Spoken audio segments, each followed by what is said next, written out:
digempur gubernur rakyat. Ya.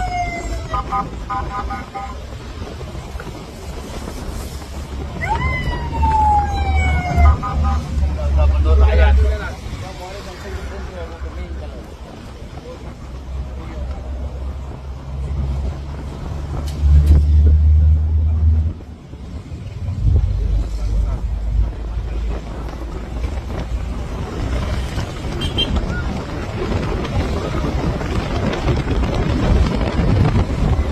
Penetapan perpanjangan status keadaan tanggap darurat bencana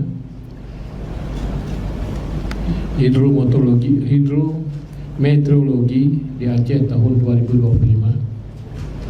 Assalamualaikum warahmatullahi wabarakatuh. Satu, bahwa dengan mempertimbangkan kondisi bencana saat ini masih membutuhkan penanganan secara intensif, terpadu, terintegrasi, dan juga terkoordinasi untuk evakuasi, distribusi logistik, dan penanganan kerusakan jalan dan jembatan,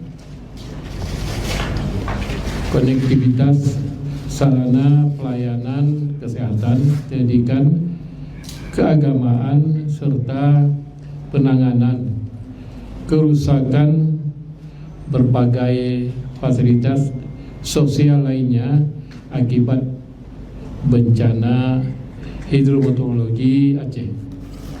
Yang dua, berdasarkan hal tersebut, maka pada hari ini Rabu 10 Desember 2025, saya Gubernur Aceh dengan ini menyatakan perpanjangan status keadaan tanggap darurat bencana hidrometeorologi di Aceh tahun 2025. Dan ketiga, penetapan status tanggap darurat bencana tersebut akan berlangsung selama 14 hari terhitung sejak tanggal 12 Desember sampai dengan 25 Desember 2025 dan dapat diperpanjang atau diperpendek sesuai dengan kondisi dan kebutuhan.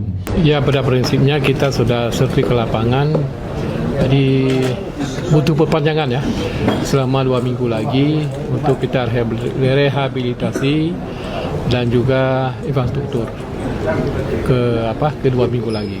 Jadi perlu kita perpanjangkan. Baik Pak Gub, saat ini apakah masih ada daerah-daerah yang masih sulit dijangkau atau yang masih terisolir di pedalaman-pedalaman, mungkin di lintasan depan ini sudah? Ya, buat sementara ini sudah terjamah semuanya ya, walaupun kurang, tapi juga perlu kita bantu lagi. Jadi mudah-mudahan yang terisolir, jadi mungkin ini segenap stakeholder termasuk TNI Polri dan juga sipil yang akan kita kerahkan untuk kita bantu ke lapangan. Mudah-mudahan betul-betul terpenuhilah hasrat masyarakat. Pak Gubernur, hasil wawancara kami dengan masyarakat di lapangan korban terdampak sejauh ini Pak Gubernur yang paling sangat kita sayangi itu mereka membutuhkan sekali air bersih yang sangat terdesak tuh. Ini bagaimana mungkin ke depan penyaluran itu? Ya, kita pada prinsipnya kita usahakan semaksimal mungkin. Sedang kita siapkan dan sudah kita siapkan. Memang kita kurang kan, tapi apa boleh buat ya, nanti akan nyusu di lapangan, ke lapangan supaya masyarakat betul-betul dapat air bersih lah. Pak Gub, untuk stok logistik di wilayah Tengah seperti apa Pak? Khususnya Bendang Meriah dan Aceh Tengah.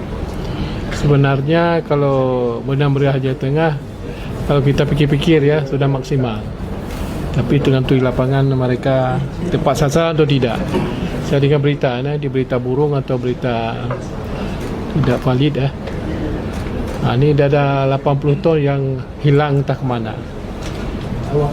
Kita turunkan semua di Benda Meriah dan banyak donatur yang menyumbangkan, tetapi seperti itu tidak tepat kepada sasaran. Jadi kita mohon kepada semua orang-orang di situ, relawan di situ tepat sasaran lah.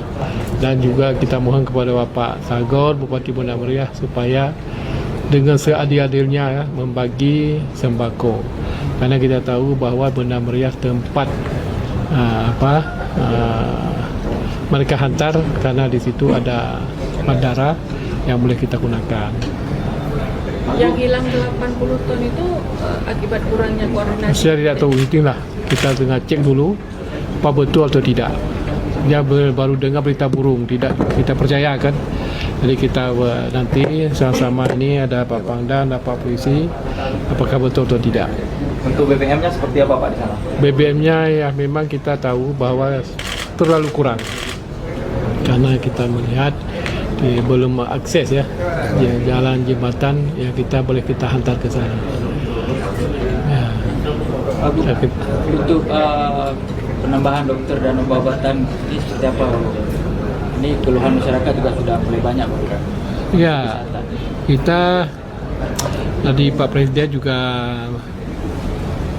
mengantar obat-obatan plus dokter dan perawat ke lapangan yang dibutuhkan. Kita tahu yang cukup dibutuhkan antara 4 kabupaten kota, yaitu Teming, Aceh Timur, Aceh Utara, sebagian Langsa, dan sebagian Biren. Ini saya rasa paling banyak membutuhkan obat-obatan apalagi sekarang masyarakat sudah dampak penyakit kulit, batuk, gatal dan lain sebagainya yang akibatkan oleh banjir. Jadi kita alhamdulillah sudah sampai bantuan Pak Pangdam dari Kuala Lumpur, sahabat kita, yaitu 3 ton untuk kita bagi-bagikan ke beberapa kabupaten kota bersama 8 doktor dan perawat. 3 ton obat-obatan semua, Pak? Ya. 3 ton itu obat-obatan semua, Pak? Kalau obat-obatan sekarang 2 ton dan 1 ton seperti baju dan coklat untuk anak-anak. Itu dari mana Pak? Ya. Dari mana bantuannya Pak? Kenapa? Dari mana bantuannya? Dari relawan BSR di Kuala Lumpur, Selangor. Pak Gu, kemarin juga sempat ada tim relawan dari Cina yang dikerahkan untuk melacak mayat. Bagaimana hasil kerja mereka, Pak? Hasil kerja mereka tidak semaksimal mungkin karena medan masih digenangi oleh kayu-kayu. Itu kewalahan mereka untuk dapat mayat. Jadi saya dengar berita 2 hari dah turun, dah dapat beberapa orang di Aceh Utara. Kemudian besok mungkin mereka akan pindah ke Aceh Timur atau ke Teming untuk mendeteksi keberadaan mayat. Baik, terima kasih kawan-kawan. Ya. Baik, terima kasih Pak Gu. Sama. Subscribe, share, like, and comment. Subscribe, share, like, and comment. Subscribe, share, like, and comment. Subscribe, share, like, and comment. Subscribe, share, like, and comment.